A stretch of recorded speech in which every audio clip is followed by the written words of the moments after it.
My abuser reached out to me after 30 years to apologize. One of those weird Facebook messages pops up. I recognize his name immediately. It said, "I've been looking for you for years. I just want to say all those years ago, I need to tell you that I'm sorry. No man should ever put his hands on a woman. And I know apologies are not worth anything these days, but I really feel like I need to apologize to you and say that I'm sorry.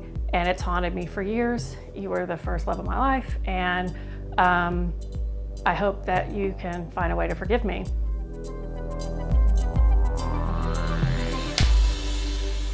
I am from Warner Robins, Georgia. Right about the time I graduated from high school, I decided I was an adult and got a job at Kenny's shoe store selling shoes and living my life. While I was working late, Danny came in. It was an instantaneous spark and connection, and we fell in love. I came back and told my mom that I was going to move to California, and she was not excited at all about that. And I'm like, I'm an adult. You're too old to know what love is. This is going to happen. As adults do, we got there and immediately drove to Las Vegas and got married. And I don't remember a lot of specific details about that year that we were married. I was just a giddy girl in love. My memory specifically from the night we were fighting, I remember him being so angry and just almost kind of not even looking like the same person. And I do remember the feeling of being scared. And he had me, I think, by both arms, and I ripped away and I ran to the door of our bedroom, shut the door, and he burst in. And that's when he threw me down. His motorcycle helmet was there, and that's just what he happened to connect with, and that's what he hit me with multiple times. And I remember him just getting up and leaving. I must have gotten myself to the hospital. They were afraid that I had internal bleeding, and so they took this tube and put it down my nose into my stomach to drain the blood. I knew in that moment that I was leaving, and we packed up the car. It was me, my mom, my cat, and then the vacuum in the back seat, and a very silent 3,000-mile ride home. I think she was afraid for me, but it was like, okay, this never happened, and we're moving on from this. We don't talk about this in this family, and we're just gonna shut that door, and that door stays shut. And that's what I did.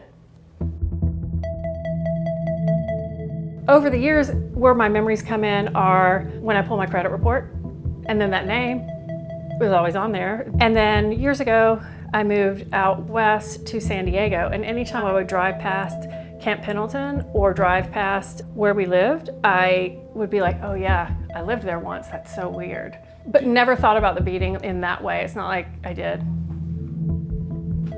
Think about that, 30 years later, you're going about your day, and then a message comes to you that says, I was the person that you loved the most in the world, and I was the person who hurt you more than anybody else in the world. I did that to you.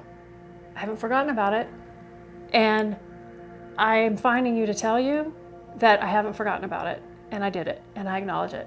I said, are you reaching out because of the Me Too movement?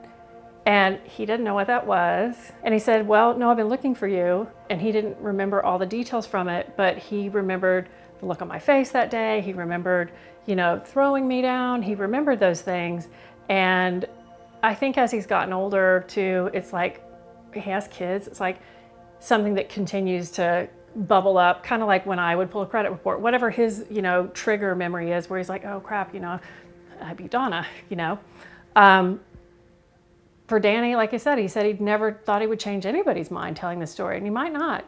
It matters. Acknowledging what you did to someone, even if it's 30 years ago, matters. When you have a trauma like that at such an early age, and then you're not allowed to heal from it, it's devastating. My whole life, because it was not allowed to have happened. And I never saw him again. And it was validation that this happened.